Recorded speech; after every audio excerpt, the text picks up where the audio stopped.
So from our point of view, as I say, as a technology company, we were excited about the idea of using an application with machine learning. And once you say to developers, we're going to be able to do machine learning, a lot of them will wake up because they've heard about this. They know that their future career might be dependent on it. So that's a big hook for developers, I would say. The other thing is to threaten might be too strong a word, but to say, look, you do realize we can't stick with Coveo on premises. If we can't make this migration to Coveo Cloud, we're going to have to stop using it because it's going to cost our company far too much money to use it. And so you'll have to unpick all that work that you did on Coveo Cloud. It's on the Coveo on premises version. You're going to have to unpick those features. You may not have such a rich feature set in whatever we have to migrate to. So for me, it's worth having a search service that we pay for, that we get a lot of support for, because obviously some of the search solutions out there are open source, that you can just plug it into your application and start to use it. And some people might think that you can do that, but when you're using it in a business and an enterprise situation, I'm not saying there's anything wrong with open source, but what you often find is it's lacking in things like documentation and support.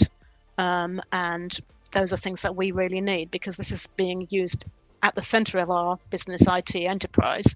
And we need to be able to keep it working, and we need to be able to bring new people in, to pick it up quickly, and we need to be able to work on all the analytics.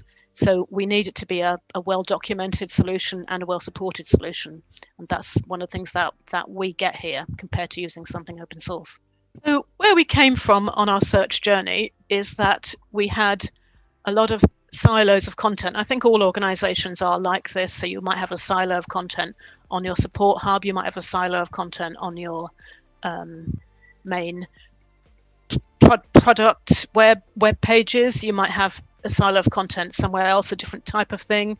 When people organize conferences, for example, they often do that on a totally separate site somewhere else. So again, that immediately produces siloed content. The wonderful thing about a search service like Coveo is that you can put all of this content in the same index, and then you can surface it wherever the customer is. So the customer doesn't have to know they've got to go to a magic special place in order to read this content, because obviously customers don't know that. What the customer wants is to be connected with the right information or the most relevant information wherever they are.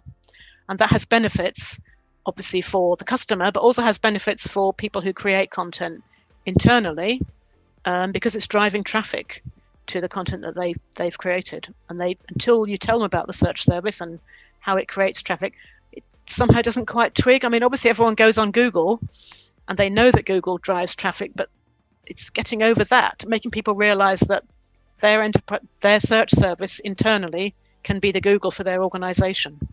To me, the benefits of machine learning are it shows you what your customers are really doing, as opposed to what you think your customers are doing or should be doing.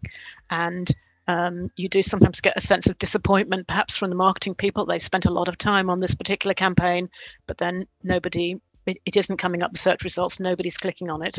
But in the end, I think it will train the organization to be more data driven, to actually not just assume that they can control the customers, to realize that in the end it's the customers who are having the journey on the website, and they'll go wherever they want to go. So bringing in that new way of thinking, perhaps, about our relationship with the customers, perhaps it promotes the customers in our thinking, compared to just pushing content out that we think, yes, of course they're going to read this, but we can see the proof, which is that perhaps they don't.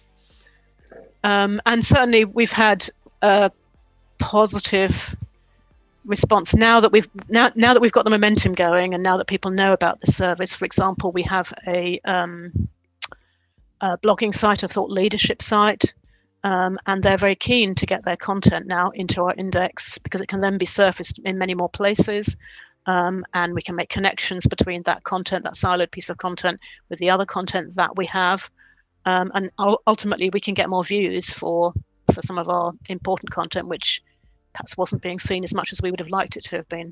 It enables you to save time. It enables you to get on with your work and be more productive. It enables our customers to work better with our technologies, and it enables our employees to find things more quickly, helps things like onboarding. Onboarding is just as important with customers, people who are using our technology, as it is with internal employees.